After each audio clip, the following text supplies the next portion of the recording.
As the chairperson of the Global March Against Child Labor, I'm very gratified to be able to share this 20th anniversary celebration with you.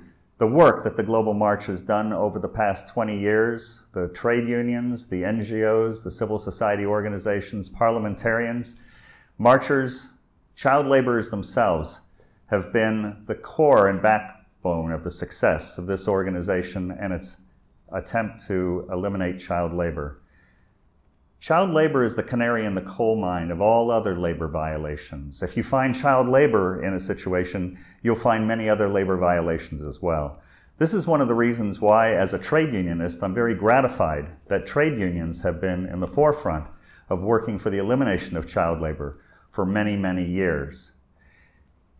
There are still 152 million child laborers in the world today, even though that number has improved over the last 8 to 12 years. There's still far, far too many children who are trapped in child labor, and the rate of reduction of child labor has slowed. That's why the challenges we face to keep the focus on addressing child labor remains as important today as it did 20 years ago, when the Global March helped push for the adoption and ratification of ILO Convention 182 on the worst forms of child labor.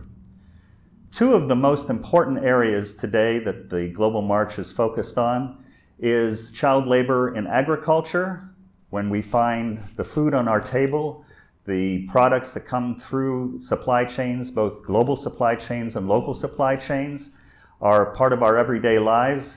It's important for us to be able to continue to address child labor in that sector, which remains pervasive. Another very important area that the Global March is focused on is the plight and the issue of girl child laborers around the world in all kinds of different sectors and all kinds of different jobs, including as domestic workers. This is an underreported and understood area that we need to really continue to focus on so that girl child laborers are also brought into the light and we can find ways to improve their situation. In looking forward, we can go from the plight of child laborers that we see around the world today, but also to the promise.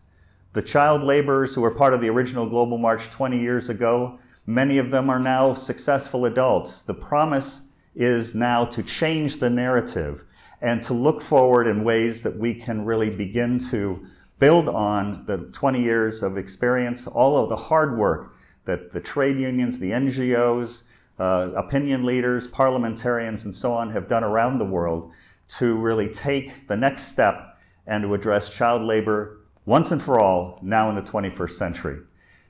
I welcome all of those of you out there who would be seeing this message to write to me and to write to the Global March, to engage with us, to work with us, and see how we can work together to address child labor and its ultimate elimination. Thank you.